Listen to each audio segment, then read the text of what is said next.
পথ প্রদর্শক পিতা। মাঝে মাঝে পিতার কথা মনে পড়ে, কিন্তু লেখার সময় হয়ে ওঠে না। আজকে ভাবলাম পিতার কথা কিছু তুলে ধরব, তাই লিখতে শুরু করলাম।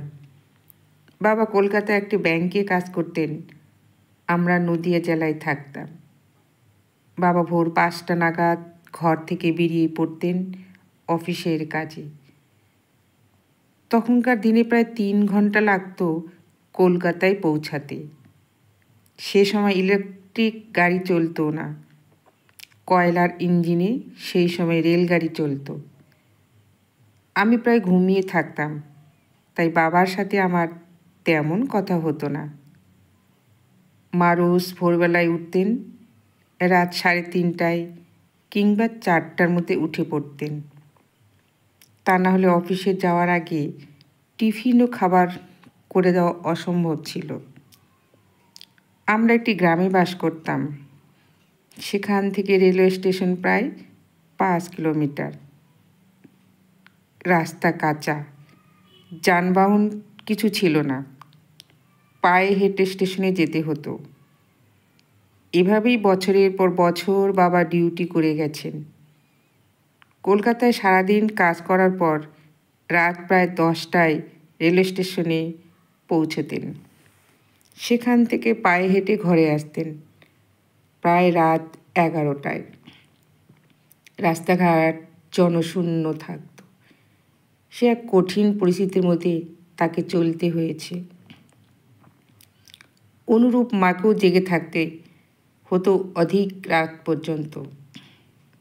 রাতে বাবা ফিরলে খাবার দিতেন এবং তারপর ঘুমিয়ে পড়তেন। আজকালকার দিনে এমনটি কেউ করেন না।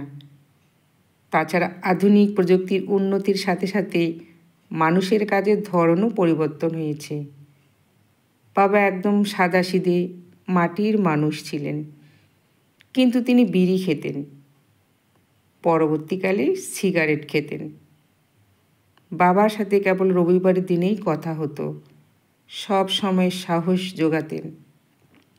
বলতেন, কোনো কাজ ছোট নয়, সকল কাজ মনোযোগ দিয়ে করতে হয়, তবেই সফলতা লাভ করা যায়। আমি যখন বড় হলাম, বাবাকে সিগারেট দিতেন খাওয়ার জন্য। বলতেন, লুকিয়ে নয়, আমার সামনে সিগারেট খেতে হবে। যদি ভালো লাগে তবেই খাবি। কিন্তু আমি কোনোদিন সিগারেট বা বিড়ি খেতেই পারিনি। আমার এসব নেশা নেই, তবে চা পান করি। বাবা আমার সঙ্গে বন্ধুর মতো ব্যবহার করতেন, সেটা আজও ভুলতে পারিনি।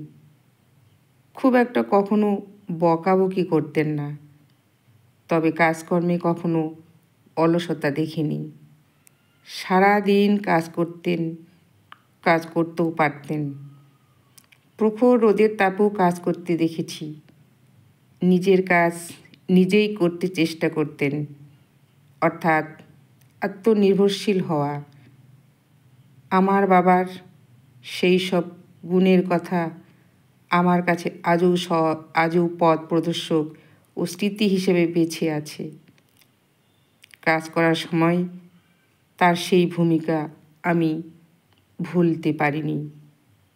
অসফল হলে কখনো বকতেন না, বলতেন, চেষ্টা করে যা, দেখবি একদিন সফল হবি।